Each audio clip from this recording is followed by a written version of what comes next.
ఈ దసరాల్లో అమ్మవారిని ఏ విధంగా కొలవాలి అని అనుకున్నప్పుడు చాలామంది చాలా రకరకాలుగా చెప్తూ ఉంటారు. అసలు ఏ విధానాన్ని పాటించాలి? ముఖ్యంగా మనం ఇంట్లో ఏ పూజ చేసుకున్నా, ఏ వ్రతం చేసుకున్నా కూడా మన ఇంటి యొక్క ఆనవాయితీని పాటించాలి. అంటే ఇంట్లో మనకి పెద్దలు ఎవరైతే ఉన్నారో ఆ పెద్దలు ఏదైతే పూజా విధానాన్ని పాటించారో అదే విధానాన్ని పాటించాలి.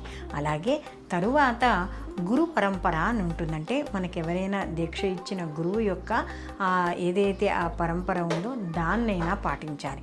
ఈ రెండిటిల్లో ఏదైనా పాటించాలే కానీ ఎవరు ఏది చెప్తే అది ఈ యొక్క పూజా విధానాలలో పాటించకూడదు. ఇంటి ఆనవాయితీని బట్టి మాత్రమే మనం చేసుకునే పూజల్లో కానీ వ్రతాల్లో కానీ ముఖ్యంగా ఈ నవరాత్రి పూజా విధానంలో కూడా ఇంటి ఆనవాయితీని బట్టే ఇక్కడ పూజలు చేసుకోవాలి. అలాగే యథాశక్తి పూజ చేసుకోమని ఉంది. అలాగే 9 రోజులు కూడా మనకి మన పెద్దలు ఏ విధంగా చేసుకున్నారో అదే విధంగా ఈ పూజల్ని చేసుకోవడం అనేది ఉత్తమం.